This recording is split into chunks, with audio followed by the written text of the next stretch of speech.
Thank you, Mr. Speaker. Today, displaced residents of Fort McMurray will begin to receive emergency financial assistance in the form of preloaded debit cards. This is a much-needed support, and I'm glad that the government has moved so quickly to get this help to residents. My question is to the Minister of Municipal Affairs. When and where can evacuees receive this money, and what ID is required to receive this assistance? Minister of Municipal Affairs. Thank you, Mr. Speaker. Evacuees can start receiving their emergency assistance cards this afternoon beginning at 2 p.m. at 4 reception centres at the Butterdome in Edmonton, McMahon Stadium and the BMO Centre in Calgary, and the Bold Centre in Lac La Biche. They will be open 8 a.m. to 8 p.m. every day, and more centres will open tomorrow and will continue to add more locations in the coming days. Registration with the Red Cross is required, along with identification and social insurance number to receive the cash card. Family members may pick up the debit cards for the entire family, but must bring the identification of their spouse and dependents. Any evacuees without ID can receive the cards by making a statutory declaration or can be reissued Alberta ID. Thank you, Honourable Minister. First supplemental. Thank you, Mr. Speaker. Given that many Albertans have evacuated out of province to stay with family, and given many evacuated Albertans may be far away or simply cannot get to a distribution centre, what is the plan to ensure that these Albertans get the emergency assistance?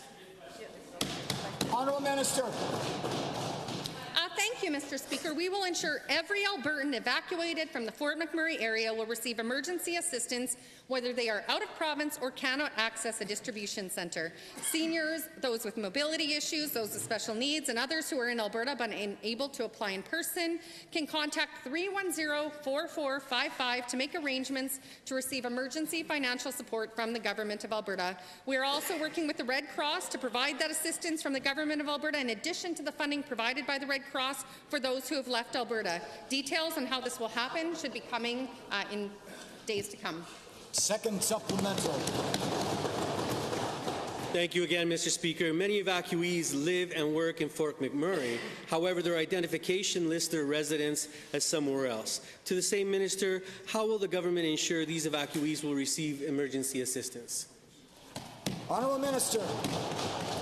Thank you, Mr. Speaker. I've heard from many evacuees about this concern through the telephone town halls I've been hosting and various messages we've been receiving. As stated, our government will do what it takes to make sure all evacuees receive the emergency assistance cards. Evacuees in this situation may present documentation such as pay stubs or utility bills to prove residence or presence in the community to receive the cards. Additionally, any evacuee lacking identification or documentation can still receive the cards by making a statutory declaration or can be reissued ID at any registry office. We continue to make every effort to ensure evacuated Albertans receive the assistance cards and the support they need in this difficult time. Thank you, Honourable Minister.